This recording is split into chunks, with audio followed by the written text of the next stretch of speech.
Hi class, so today we are going to continue our current focus on writing strong paragraphs using the RACES format.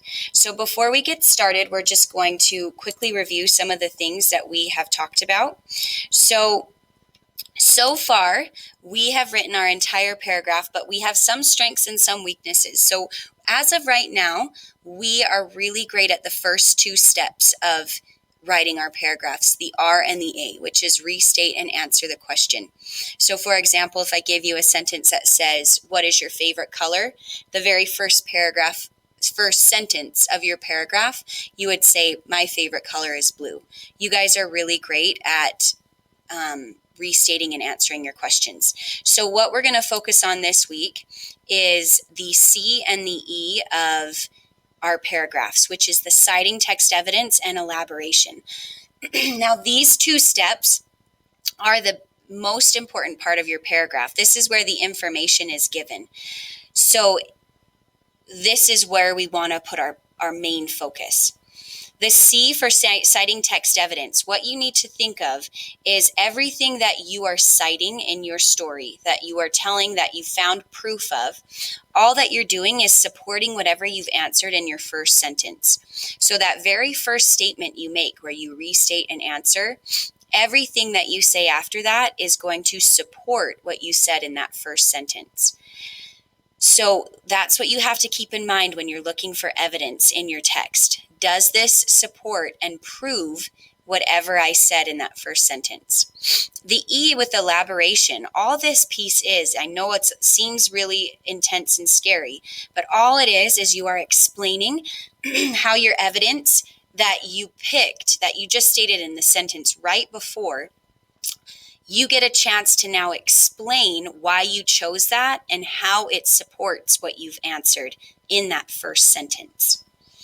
So we're going to look at this passage. Now this passage is the same one that we read the week before with Miss Shaw that did our notes. Now this is the mystery under the streets. This is a different prompt and we have a different focus. So I'm going to read through this. You follow along. This is the part on your notes where you can follow along and fill this out as we go. You can pause this at any time, or you can fast forward a little bit and go straight to the prompt if you want to read this passage on your own. The mystery under the street. When you walk around the city or neighborhood, you might see a very busy place. But what you don't see is the action that's happening right under your feet. Buried under the streets are miles of tunnels, pipes, and wires that carry the things we need. They also safely get rid of things we don't need. They are all part of a system called utilities. They include water, electricity, gas, telephone lines, internet, sewage removal, and water drainage. All of this underground work must be in place before the above-ground structures are built. All life depends on water. The average person uses about 100 gallons of water every day. In the city, water is often stored in huge tanks and pumped through underground pipes. Smaller pipes are connected to bring water to homes and businesses. Another set of pipes carries waste water from sinks, bathtubs, and toilets. This is called the sewer system. It takes the sewage to treatment plants so it can be filtered and cleaned enough to dump in oceans, lakes, or rivers. Additional pipes called storm drains carry rainwater from streets and sidewalks so our homes and businesses don't flood. Many people use natural gas for cooking and heating, and those pipes also run underground. Electricity powers many things and is carried to homes and buildings, usually by underground power lines. Other wires, including fiber optics for internet and phone service and cables for TV and other video and audio services. Some cities have subway systems, which are like underground trains. They run on electricity so they don't trap poisonous vapors underground. They can travel right beneath your feet in large tunnels. The next time you walk on the street, think about all those pipes, tunnels, wires, and cables that run underground in order to make life much more comfortable for all of us. Okay, I now want you to look at the prompt that we are being asked to respond to. It says, What are some of the ways that the underground utilities discussed make life more comfortable? Now, our very first step, which I've already done for you, is to restate and answer this question. So I've already taken off the question words and given my response. What I've said is, underground utilities make life more comfortable because of the easy access to resources in homes. So now I'm at the point where I need to find text evidence that backs up and supports and proves what I have just answered. I said that the reason underground utilities make life more comfortable is because of the easy access to resources in homes. So, in order to do that, I have to go back to my text and I have to find a sentence that supports that underground utilities make easy access to resource in homes. So I want you to focus right here on this second paragraph. I remember I read something in there that I think I want to use. It says in this second sentence, in the city, water is often stored in huge tanks and pumped through underground pipes. Smaller pipes are connected to bring water to homes and businesses. I want to use this. Now I'm going to use it in my own words so I don't have to directly quote it, but I'm going to always start with my sentence starter. I want to say, the story states, and then I'm going to combine those two sentences and put them in my own words. I'm going to say, cities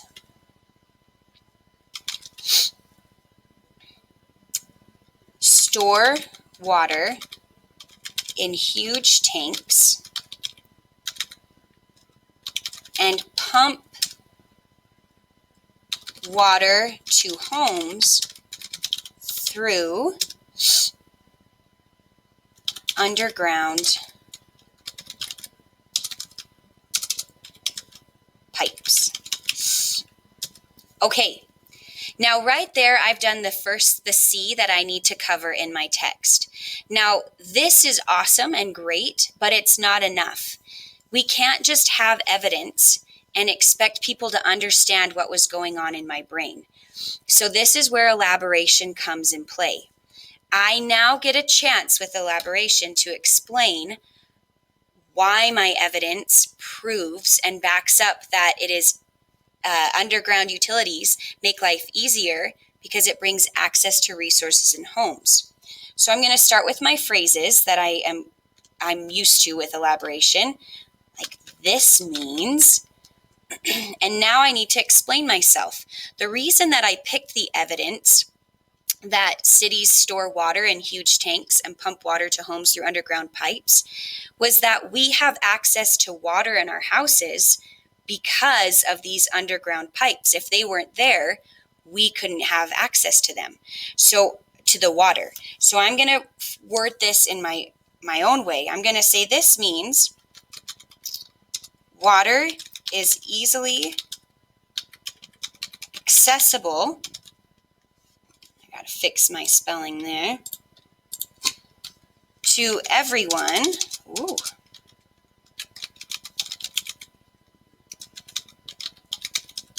Because of the underground water system.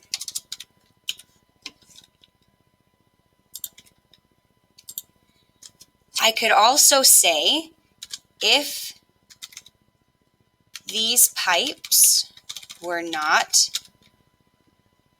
available,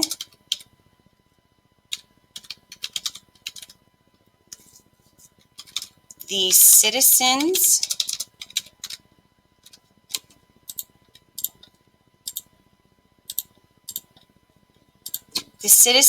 of